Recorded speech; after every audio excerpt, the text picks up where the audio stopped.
Hello, everyone, and good afternoon, and welcome to another author interview here on Tales from the Wandering Scribe. I'm your host, Gabriel Garcia. Maybe you know me as the Wandering Scribe and the Wandering Quill. And joining us today is an author making their official debut here on the channel.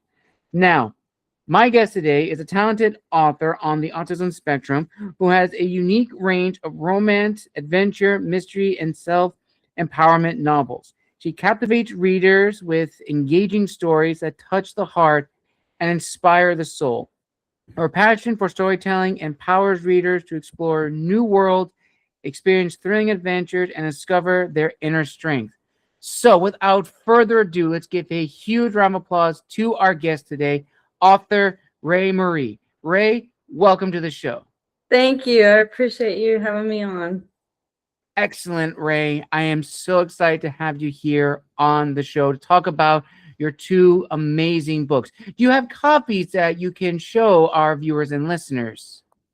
I do. We've got Love Appalachian Trail and then Refreshing.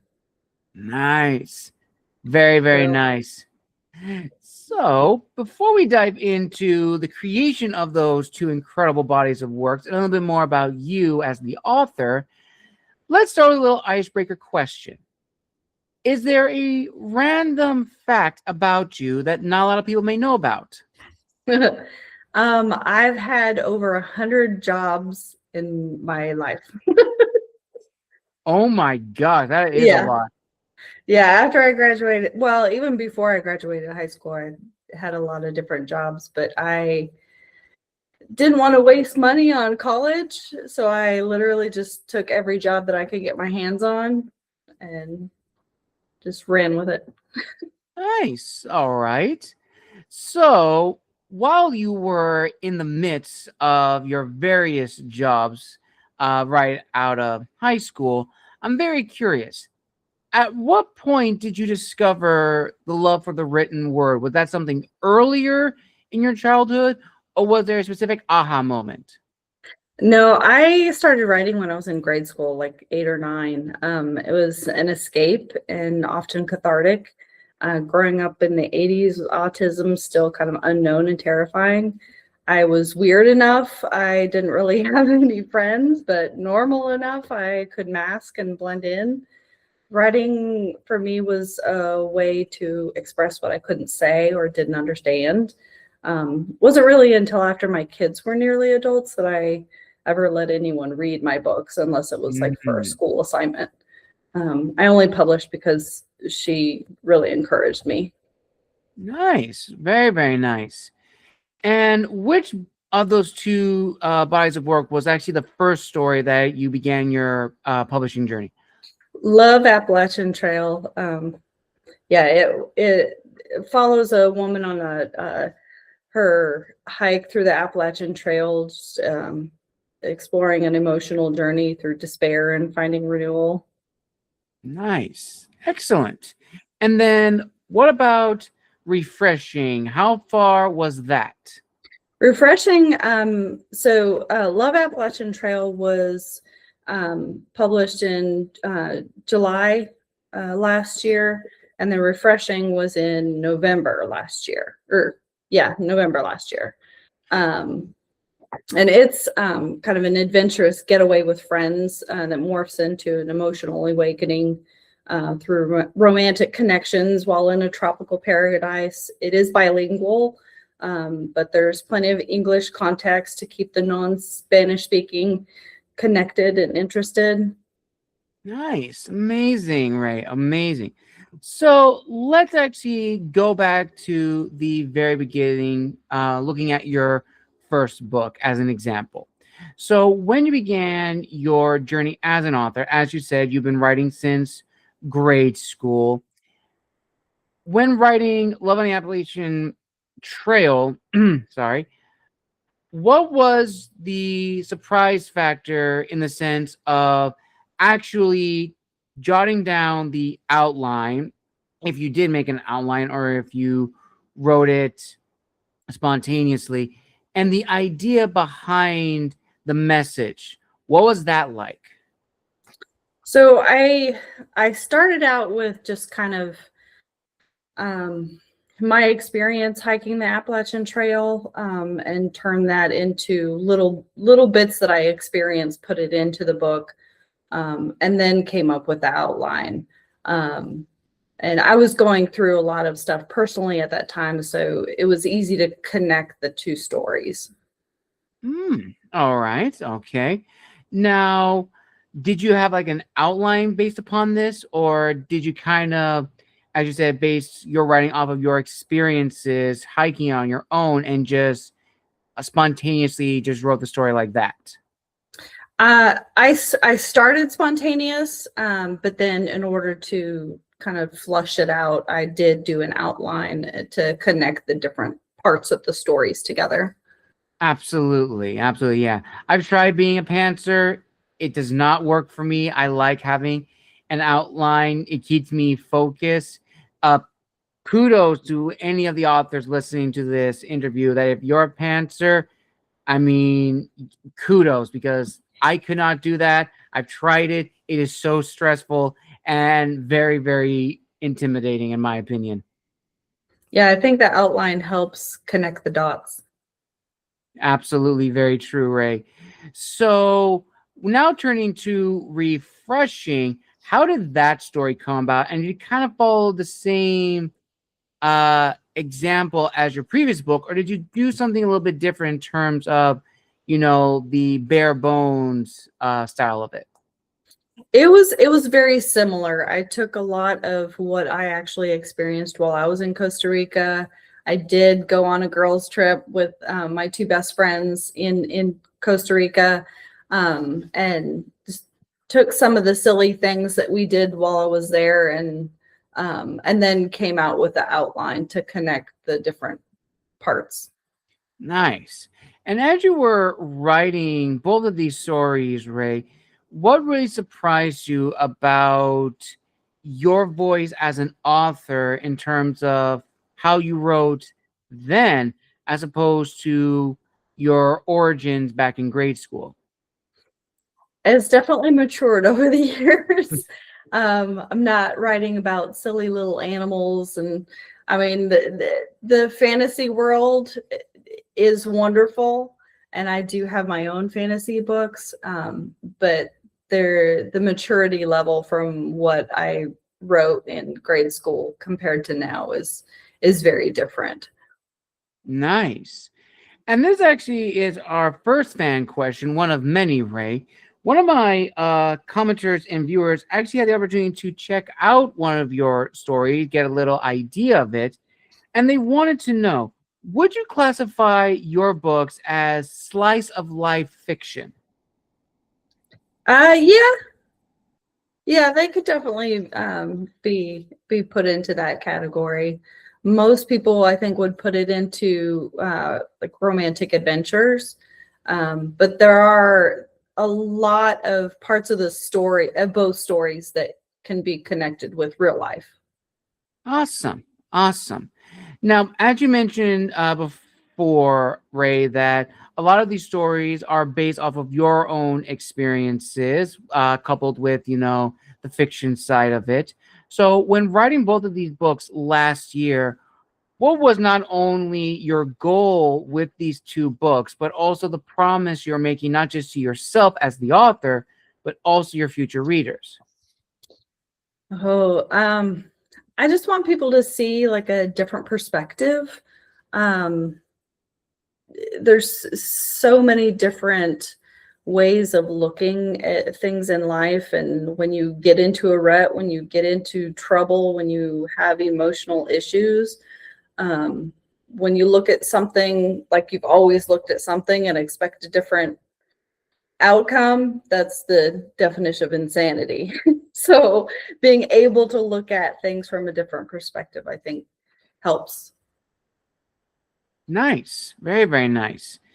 And regarding also the characters in the book, another fan question, Ray, how did you maintain their authenticity in the book so that way it makes sense for them to exist? You know what I mean? I'm sure as an author, you experimented with these characters where they were real people and not caricatures.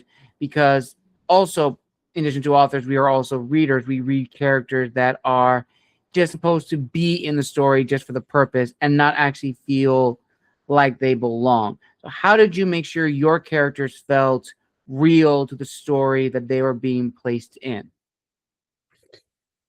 Well, like I said, a lot of the things that happen in the book are things that I've experienced personally. So putting my perspective and what I saw other people and other characters in real life experiencing, just put that in there. Okay. All right. Now, when did you tell your family that you were embarking on this journey? And the reason why I asked this question in particular, Ray, is that a lot of guests I've had on the show have talked about how they waited until the book was published before they let their families know that they were embarking on the career of being author. In other cases, they just told their families outright. So I'm very intrigued to hear your experiences when you told your family that you were embarking on the journey of being an author.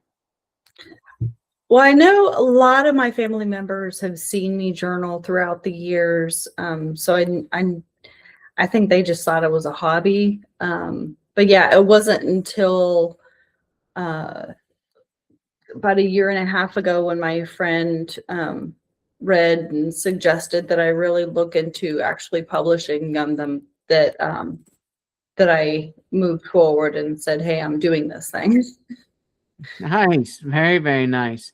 And in regards to beta readers and ARC readers and reviewers, what has been the reaction like from them? Have they been very positive, overtly critical, or a 50-50 split? And as an add-on to this question, how do you deal or how would you deal with a very, very negative review? So far, thankfully, I've had a lot of really great comments, great reviews. Not all are 5-star, but a lot of them have been um, very positive or very, oh gosh, what's the word? Constructive.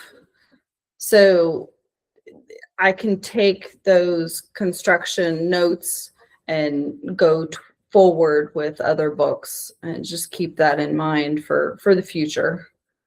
Awesome. That's amazing to hear. That is amazing to hear, Ray. And another fan question, which I'm very eager to hear your thoughts on.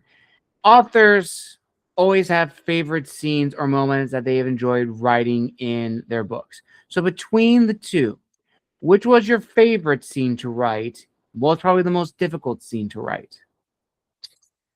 That's a good question. My favorite scene, probably in refreshing, going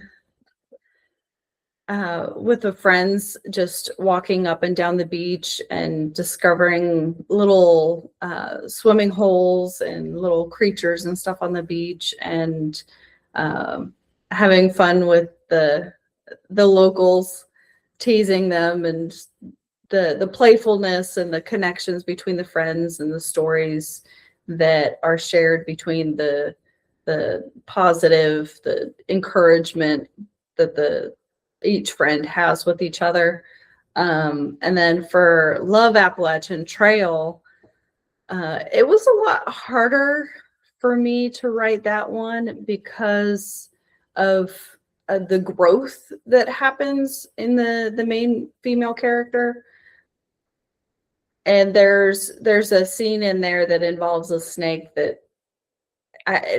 the entire time writing it, I just got the creepy crawlies. Yeah, I imagine.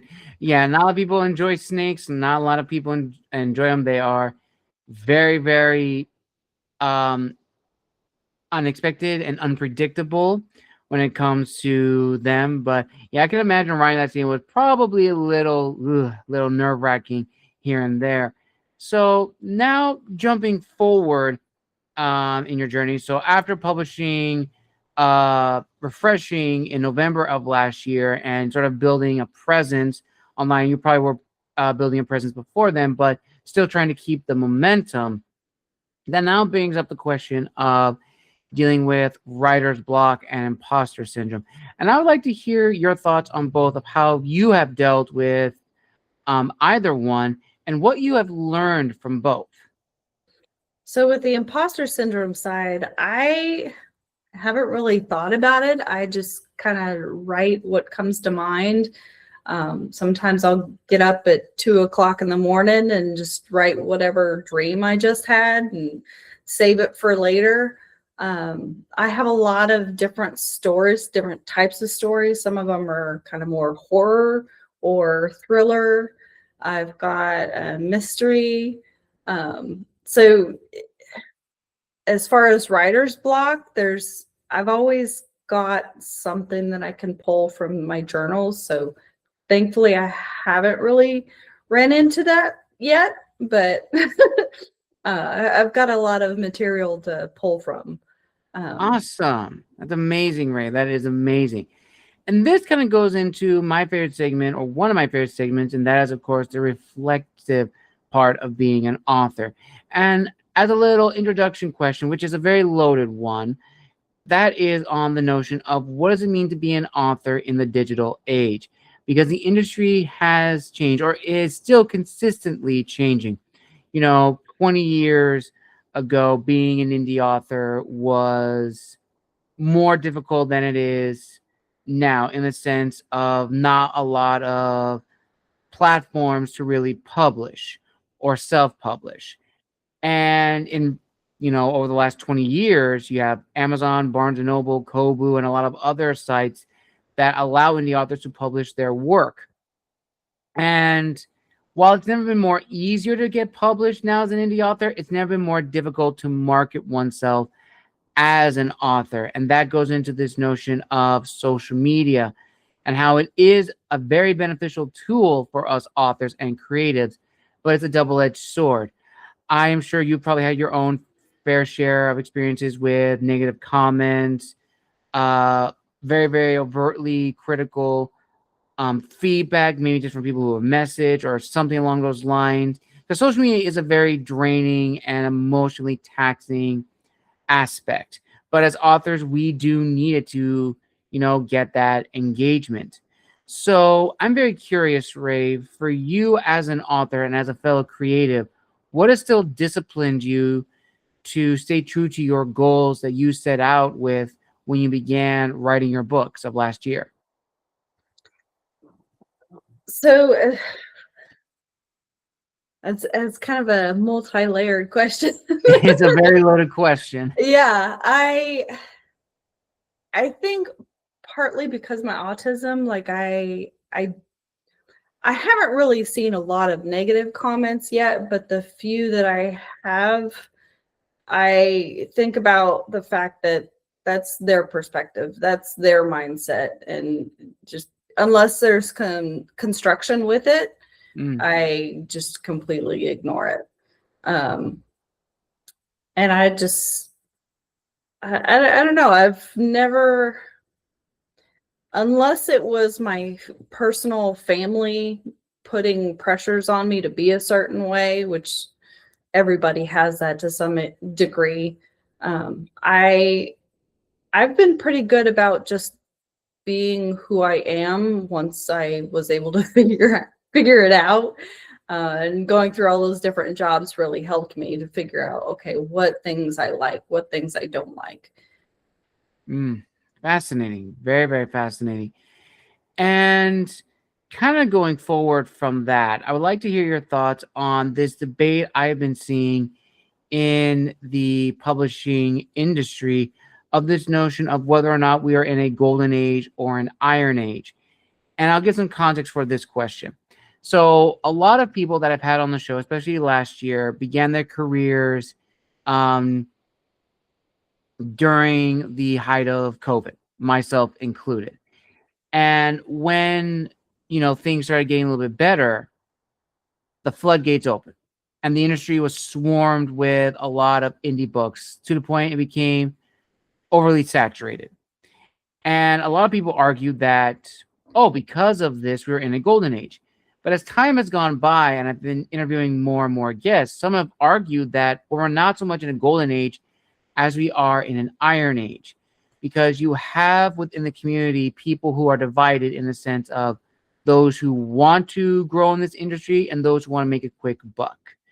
And as I'm sure you have probably learned and probably have been told by other authors, in this industry, it's not a money making success. It's a grind. It is a lot of hard work and dedication. So I'd like to hear your own thoughts on this debate and if we are in a golden age or an iron age. Yeah, I would think that we're more in the iron age because of the growth that has happened in the last few years. It has been very, very quick, especially with AI coming in. I don't use AI other than proofreading and autocorrect, and or not autocorrect, but spelling check and stuff like that. But yeah, I think more iron age because of the growth and the numbers, the quantity.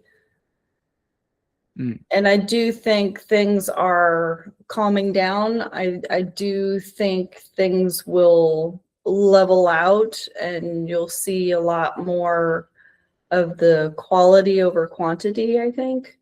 I think because so many people are getting alpha and beta readers before they publish, I do think that helps fine-tune things a little bit better. Absolutely, 100%. And on this notion of AI, I would like to hear more of your thoughts on AI, because this question in particular has really opened the door to a lot of discussions. Now, AI is going to be in everything we do. As you said, AI is used for autocorrect, spell check, and more. So we cannot get rid of it. But I think what a lot of people have issue with, and rightly so, is generative AI. And there have been some examples of generative AI in books, artwork, and narration. And no one asks for this. It's been used in everything.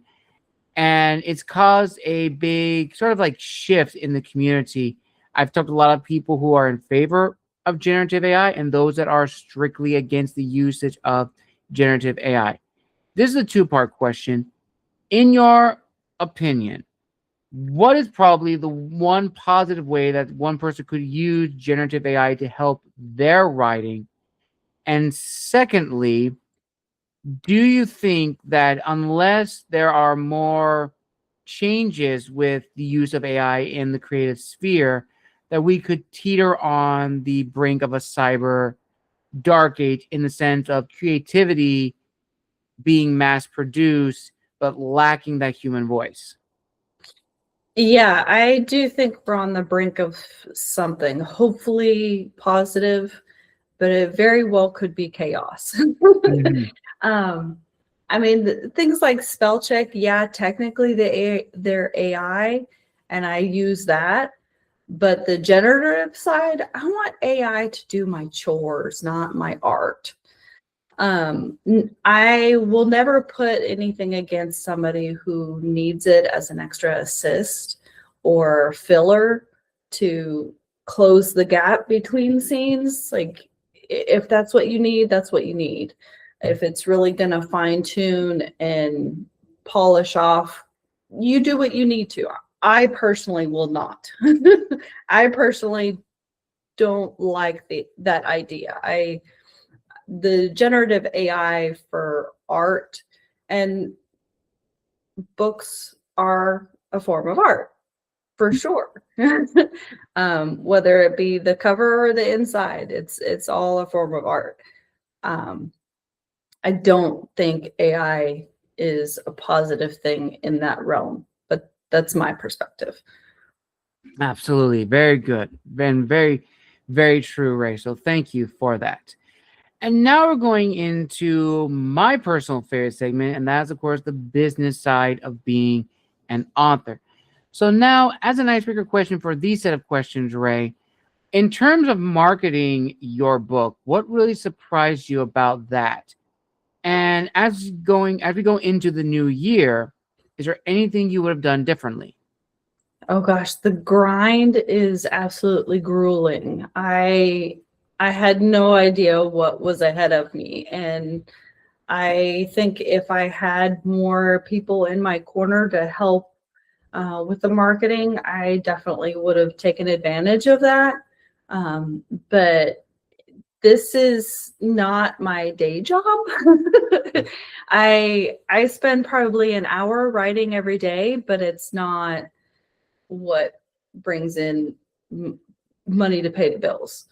Um, so it's basically gotten to the point where in order to get my information out there, my books, my to get more likes and get more friends and stuff on the social medias, it's like an extra job. Like I feel honestly like I'm working two different jobs. Very true. Absolutely agree. And this kind of goes into the next segment. It is understanding one's audience. Now, going back again, these books are based upon your experiences at different points in your life, from your trails, your journeys on the Appalachian Trail, and of course, your girls' trip with your friends to Costa Rica, as well as adding the other fictitious elements to each story. Now, when understanding the audience for both books, how did you maintain your voice as the author, but also keeping in mind the audience based upon the genre? Or did you consider the audience when you were writing? I kind of teetered back and forth with that because I wanted my perspective. I do feel like I have a different perspective for people to hear. So I wanted to be as true to my perspective and my point of view as possible. Um, because I do think people take people with autism, they kind of get glossed over a lot. That Mhm. I want people to see that we are capable of really amazing things. Mm. Very true. Very, very true, Ray. And this kind of goes into another fan question, which this person actually made specifically for you. And this is a very, very long fan question. So I'm going to summarize it as best I can. So this person wants to know, as a creative on the autism spectrum, how have you used your platform as an author to almost kind of highlight what you said, to like bring awareness to others, that people who are on the spectrum and others who are, neurodivergent or anything in between? How have you used your platform to highlight, kind of break away from the stereotypes you may have about those in the publishing industry? I kind of teeter totter between wanting to really use my platform to get the word out and get the recognition, but I also don't want that to be the whole story. You know what I Right. mean? It's not about the autism, it's about someone with autism can do these things. Uh, Mhm. and that's what I go back and forth with trying to figure out where the spotlight should be. Mhm. Nice. And that is a very good answer, Aiden. Thank you for that. And now going into another good question. This one is about networking. And I would love to hear your experiences networking as a fellow author, because I really think out of all the tools and trade secrets that we are told and taught about as authors, networking kind of gets overlooked. So I would love to hear your thoughts on this. The one group that I'm in, Indie Authors United, has been amazing. That's been the main networking Mhm. group that I've been in so far. Lisa Guerrero, Oh, Holly yes. Ray, and Amara Wynn, they have been amazing with getting different people to connect with and help get some of my posts and reels and stuff out there. Absolutely. I've actually had Holly and Lisa on the show. They are absolutely incredible. I think Amar, when I do have slated to come on the show, and I can't wait to have her on the show. I've heard a lot of great things about her from Lisa and by Holly. So ultimately, Ray, to kind of reiterate, you've had such a great experience with networking within this community that Lisa has sort of brought up. And I encourage everyone to go and check out that interview of Lisa, which I will tag right here. It's a really great episode. So, jumping from that point, from networking, how did you build your own team? And I think that's also another aspect not a lot of people take into consideration when they go into this world of being authors, which is building your own team, which is editors, cover artists, a good lineup of beta readers and ARC readers. So, how did you sort of build your own team, your own inner circle to help with your journey as an author, but to also reciprocate it for them as well? Local library actually was really helpful. Some of the librarians absolutely love being beta readers. And I was kind of both surprised and because I know they're busy all the time, especially here in a big city. But then I know a lot of people who read and I'm like, okay, do you like this genre? Would you be interested? And it's literally just a matter of asking everybody, which for me, being an introvert, the neurodivergent, is hard.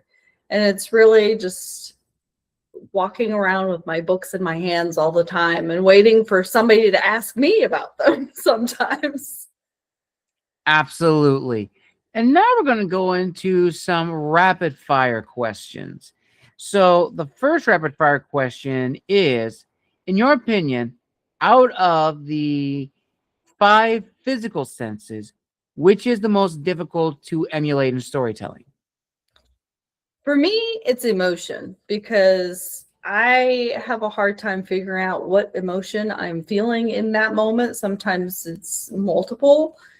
And in the sense of reading a book, nobody has had a lot of positive things to say when I've had too many emotions that I'm writing about at once or in one scene. So narrowing down the emotional aspect of things, that is one of the senses for me. I know, like, you're probably thinking more smells and sights, and emotion for me is the hardest. The second would probably be smell. All right, that's fair. I've gotten a lot of touch. Touch has been like the dominant answer to this question. So I love that there is some variety here. But you're absolutely right. Emotion is definitely, I think, in terms of the overall senses, in conjunction with physical senses, is very difficult because how can you emulate someone feeling sadness or someone feeling angry? It's this notion of showing versus telling, which I think it really highlights the emotional senses as well. Now, next question, which is probably the one that stumps a lot of people. Which do you prefer as a reader, themes or tropes? I like themes overall, but I know a lot of my themes in my books people will pick out a trope within it. So when I write, I think about the theme, but I know you can go through pretty much any book and find the typical tropes that people talk about. Absolutely. And on the notion of tropes, this is also another difficult question. Which, in your opinion, or I should say, what, in your opinion, is the most overrated and underrated trope? I think that enemies to lovers is a little overrated. People really like that, but I really don't like the connection to negative aspects of the enemies to lovers that can involve. Mm. And underrated for me is emotional growth. I Ooh. think every story should have some form of emotional growth. Nice. That's a good answer. That is a really good answer. And now probably one that has probably stumped a lot of people. This is a two-part question. So the first part is from your two books, and you can either answer this for like the books themselves or the main characters in both books. If there was a theme song that went with the books or the characters in the books, what would it be and why? Oh gosh. Right now I'm obsessed with this Norwegian artist called Aurora. Um, every time I think about different scenes in my books, it's always one of her songs. Queendom is probably one that would fit with both books because it's really just about owning who you are and being true to yourself and embracing it. Ooh, I like that. I really, really like that. And, ooh, okay. This is a new rapid fire question that someone sent for this particular interview. If you had to choose between the characters in both of your books, who would you like to spend more time with? So in Love, Appalachian Trail, the main male character, Grant, he's quite an interesting character. There's a lot of depth to him. I would love to have lunch or dinner with him. Just get to know him a little bit more. And then for refreshing, Alonzo, for the same reasons, just the depth, the maturity that he has, the respect. Nice. Very, very nice. And, ooh, okay. This person sent in this question because they've seen my other older interviews from the past. They would like to know, looking back on your journey, how different would your life be if you did not pursue this path? I probably either wouldn't be here or I'd be in a loony bin.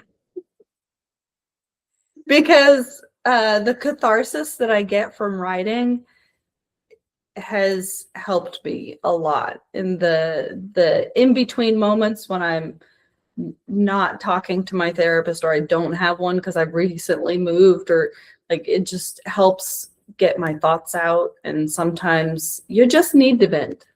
100%. And this is the last rapid fire question before I go into the ending. And I'm actually going to tweak this a little bit. So for this particular question, Ray, which, in your opinion, is the most difficult moment for an author? Knowing when to stop writing or knowing when the story is finished? Knowing when the story is finished can be very difficult, because a story, especially when you think it could be a series, where do you separate those books? Do you just do a couple more chapters and wrap it up into one book, or do you continue it and go dive deeper and go into another series? That for me would probably be the most difficult. Absolutely 100%. Because you're absolutely right. If you write a book and you're knowing, okay, this is the end. If you plan into a series, like, well, will this be a series? Is it going to be a one-off? That's a very difficult thing to do, because you could continue writing this book until your heart's content, or maybe one of those books that doesn't need a sequel, despite a lot of people clamoring for a sequel because it's so good. It's a very difficult decision to make, and I absolutely agree. And now we arrive at the final question, right? Now, in this interview, you have given so many incredible answers, so many incredible things, telling us about your journey as an author, the connections you've made, what you have learned thus far and what you continue to learn about being an author. At the end of the day, what do you want people to take away from not just your books, but also how you write and how you present the written word in your voice? I want people to see a new perspective. I want people to see the fact that it's possible. You don't have to follow the herd. You can absolutely stop where you are and make a turn from what you're seeing and what you're learning, and taking that time to learn about other cultures, other perspective, other points of view, I think helps people in the long run. Beautifully said, Ray. Beautifully said. And on that note, viewers and listeners, we conclude this amazing author interview here on Tales from the Wandering Scribe. Want to give a huge thank you to Rei Marie for coming on the show, and we wish her the very best on her journey for her books. And yes, you can find her on. I have never had someone do that. I was like wondering, what is she grabbing? But as you can see from the screen, you can scroll back and pause, viewers and listeners. You can follow Rei on all of those social media platforms on Facebook, Instagram, and her website. And Rei, on that note, thank you so much for coming on the show. Absolutely love having you. And huge thank you to Lisa for promoting the show and also getting people from your guys' community to come on. I really do appreciate it. And finally, do you have any upcoming projects that people can look forward to either this year or next year? So I am doing a sequel to Refreshing. And then I also have a self-empowerment. I don't know if it's a novel or a memoir yet, but in the next couple of years. Awesome. And I will link all those down below in the description of this video. Thank you, everyone, for joining us for this amazing interview. A huge thank you to Rei. And if you want to connect with her, you're also on the indie group chat by Lisa, correct? Yeah, Indie Authors United. I will also attach that down below for you to go and check it out and connect with Rei, Lisa, Holly, and many more in that community. And as always, viewers and listeners, if you would like to see Rei make a return appearance on the show later this year, make sure to like this video, comment down below, and most importantly, subscribe to the channel. And until next time, this has been the Wandering Scribe and the Wandering Quill, signing out. Wish you all a wonderful day wherever you are in the world. Happy Wednesday, and we'll see you next time.